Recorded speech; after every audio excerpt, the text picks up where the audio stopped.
polisi. Untuk tewasnya seorang tahanan. Yang tewas ditembak oleh Aibda Robik Zainuddin menampakkan titik terang. 18 polisi diduga melakukan pemerasan dengan melakukan tes urin terhadap sejumlah pengunjung. Tugasnya yakni melindungi masyarakat, memastikan keamanan, dan memberantas kejahatan. Seharusnya begitu bukan? Namun kenyataan tidak selalu berjalan sesuai ekspektasi. Polisi justru menjadi aktor yang kerap melanggar hukum sekaligus bermasalah. Mereka menembaki orang, menghajar, berkomplot. Meski begitu, kesalahan demi kesalahan tidak seketika melunturkan kekuatan kepolisian sebagai sebuah institusi. Soal positioning dia secara struktural. Kalau kita lihat, satu-satunya lembaga yang menyebar ke seluruh Indonesia menyerupai lapisan pemerintahan pusat, pemerintahan daerah, dan hingga ke bawah. Lalu dia menyerupai presiden pada titik puncaknya, yaitu Kapolri, yaitu hanya Polri.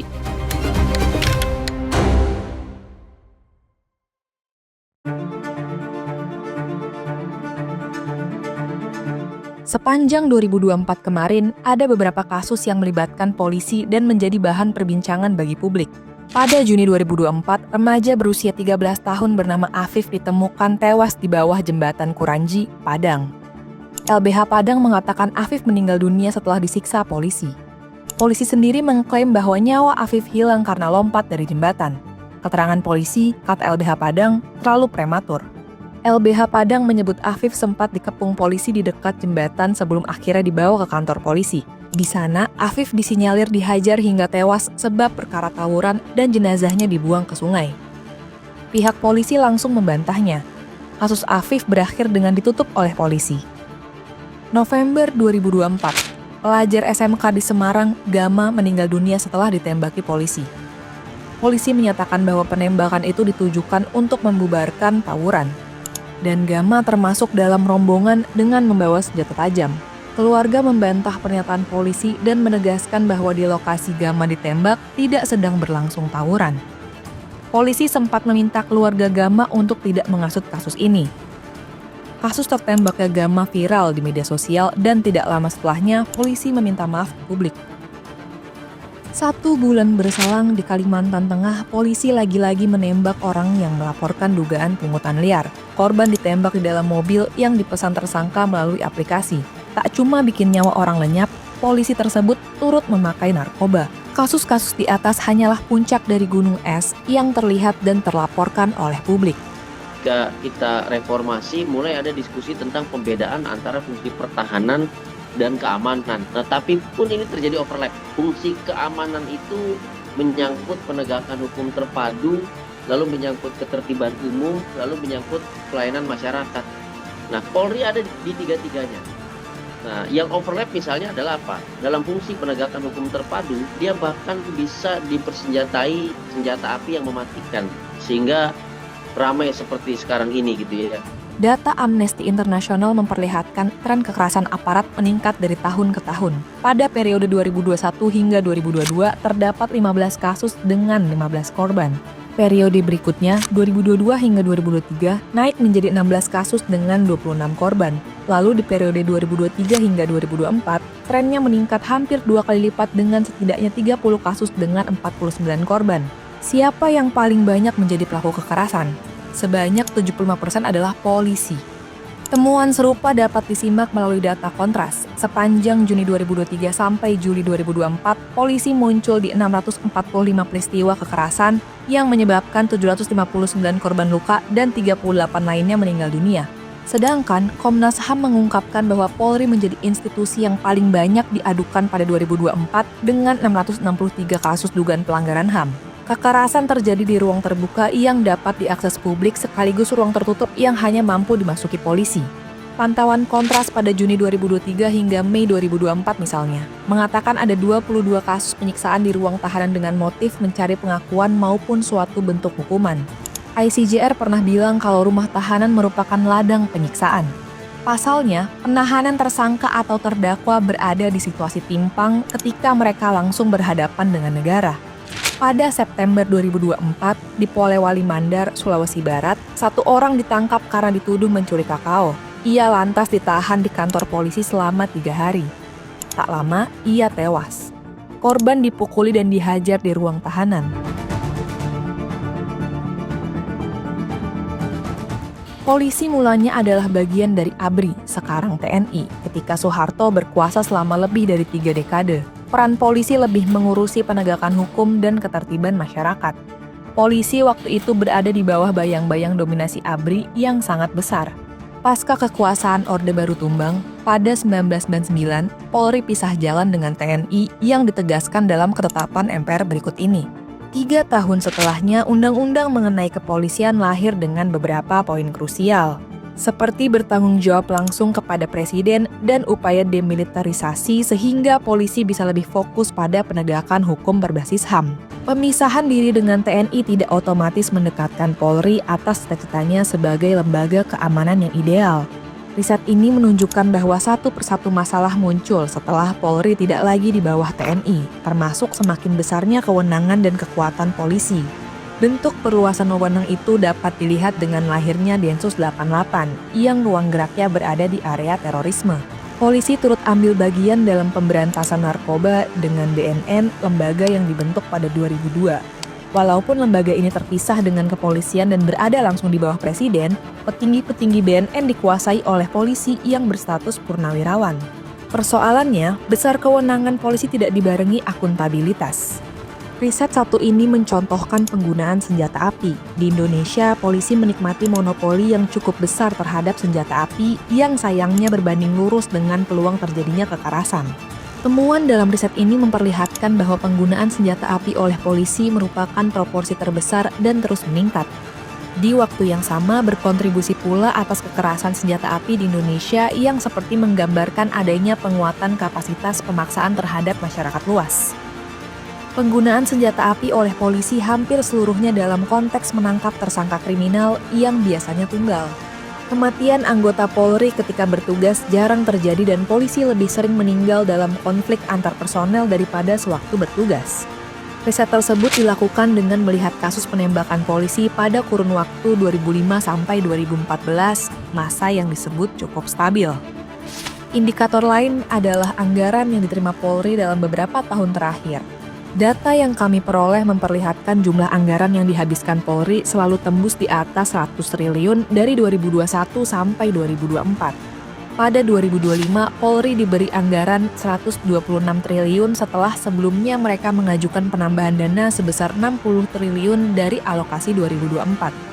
Porsi anggaran habis untuk keperluan manajemen, disusul modernisasi alat. Anggaran untuk penyelidikan dan ketertiban malah kecil.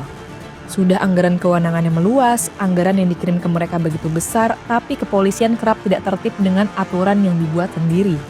Dalam kasus penembakan di Kalteng, sebagai contoh, senjata api dipakai untuk membunuh warga sipil. Hal yang sama terjadi di Semarang ketika peluru menewaskan satu anak SMK. Dua kasus ini mencerminkan betapa serampangnya polisi menggunakan senjata api, yang mana sudah diatur dengan jelas di peraturan yang ada. Pengangkangan atas aturan hukum yang dibuat membuat publik bertanya, sejauh mana pengawasan terhadap polisi dilakukan? Kompolnas yang semestinya bekerja mengawasi gerak-gerik polisi seperti kehilangan taji sebab 1 dan 2 hal. Ruang lingkup Kompolnas misalnya dibatasi hanya dengan kewenangan tak mengikat dalam bentuk rekomendasi atau usulan semata. Cengkraman polisi tak otomatis bisa dilepaskan mengingat sejak berdiri pada 2006, salah satu pucuk pimpinan lembaga ini selalu dipegang oleh mantan polisi. Alhasil, konflik kepentingan bakal menjadi duri dalam daging yang kian menjauhkan kerja pengawasan dari hasil maksimal. Di dalam praktiknya kemudian, saya pikir ini sama aja dengan lembaga-lembaga komisi negara yang merupakan anak kandung reformasi yang diharapkan bisa evaluasi progresif tadi, itu kemudian diduduki oleh ya anggota kepolisian juga atau mantan anggota Polri atau purnawirawan Polri juga, yang artinya tentu akan melahirkan sikap-sikap esprit de corps. Dia punya perspektif, bukan perspektif evaluasi dari eksternal, tapi internal yang kita sebut sebagai internal oversight, dan tentu bobotnya berbeda. Di lain sisi, kekebalan hukum kepada polisi seperti dilanggengkan. YLBHI menyoroti bagaimana polisi menggunakan sidang etik dan disiplin di internal sebagai tameng untuk melindungi para anggota yang bermasalah dari penegakan hukum. Kasus penyiksaan 6 pengamen di Cipulir oleh polisi di Polda Metro Jaya berhenti dan tidak ada perkembangan sampai sekarang. Atau kamu bisa melihat ini. 6 polisi yang terlibat kasus pembunuhan Brigadir Yosua diberi kenaikan pangkat. Dalam taraf tertentu, kultur kepolisian yang melindungi satu sama lain turut menjadi hal yang sulit dikikis. Masih ingat bagaimana polisi di kasus Verdi Sambo melakukan obstruction of justice secara bersama-sama? Ketika polisi berada di bawah presiden, mereka punya posisi tawar yang menguntungkan. Ini adalah pemandangan polisi dalam 1 dekade terakhir di era rezim Joko Widodo. Riset ini memberikan penjelasan bahwa Jokowi telah menjadikan polisi sebagai aktor politik yang punya daya saing. Kedekatan yang dibangun antara keduanya sama-sama menguntungkan untuk satu sama lain. Bagi kepolisian, hubungan erat dengan presiden adalah kesempatan untuk memperkuat pengaruh di sektor keamanan. Anggaran yang terus mengalami kenaikan contohnya. Sedangkan bagi rezim atau dalam hal ini Jokowi, kepolisian merupakan alat gebuk politik yang siap dipakai kapan saja ketika dibutuhkan. Terlebih saat suara oposisi atau mereka yang kritis terhadap pemerintah mulai bermunculan dan dianggap benalu bagi kestabilan. Data yang dihimpun Amnesty International menunjukkan selama Januari 2019 hingga Mei 2022, sebanyak 31 personel polisi terlibat dalam serangan kepada jurnalis serta media.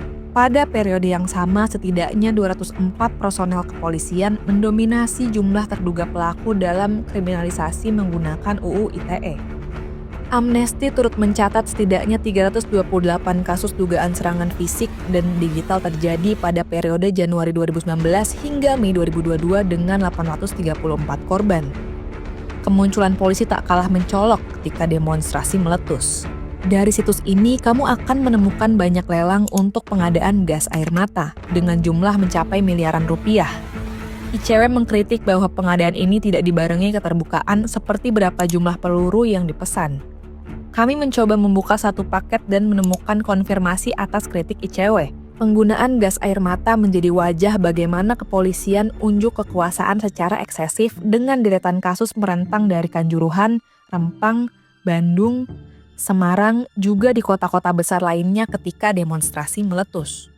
Dalam beberapa tahun belakangan, demonstrasi massa memang muncul secara rutin dengan tuntutan perbaikan tata kelola di tubuh pemerintahan. Disinilah polisi dan gas air mata mencuri perhatian. Laporan YLBHI yang rilis Desember kemarin juga menggambarkan betapa represifnya polisi ketika menangani demonstrasi. Terdapat 333 sipil yang menjadi korban dalam demo menolak RUU Pilkada yang berpotensi melanggengkan dinasti politik Joko Widodo. Polisi, kata YLBHI, melakukan penangkapan, penganiayaan, kriminalisasi, hingga pembatasan akses pendampingan hukum. Pengaruh polisi bisa dijumpai pula di ranah sipil tatkala banyak dari mereka yang menduduki jabatan-jabatan penting macam kepala daerah, kementerian, hingga menteri itu sendiri. Tito Karnavian, mantan Kapolri, bahkan memegang peran strategis sebagai Menteri Dalam Negeri. Tito memiliki kekuasaan untuk menunjukkan pejabat kepala daerah di level kota, kabupaten, sampai gubernur ketika jabatan itu kosong. Jumlahnya lebih dari 200 kursi sepanjang ia menjadi menteri dan kewenangan ini panen kritik lantaran membuka pintu politisasi jelang Pilpres 2024. Di era Orde Baru, militer adalah pegangan penting Soeharto. Reformasi ternyata berandil dalam mengantarkan kepolisian ke titik seperti yang diterima militer selama 32 tahun. Seruan perbaikan total di tubuh kepolisian sudah digaungkan sejak lama. Ia akan terus relevan selama kepolisian tidak beranjak dari lubang yang sama, dengan kesalahan demi kesalahan yang terus diulang. Pertanyaannya, apakah memungkinkan dengan posisi kepolisian yang akarnya kuat ditanam selama 1 dekade belakangan? Logika dasar begini, siapa yang paling bisa mengawasi seseorang adalah dia yang paling dekat dan selalu berada di segala bentuk aktivitas, kan gitu ya.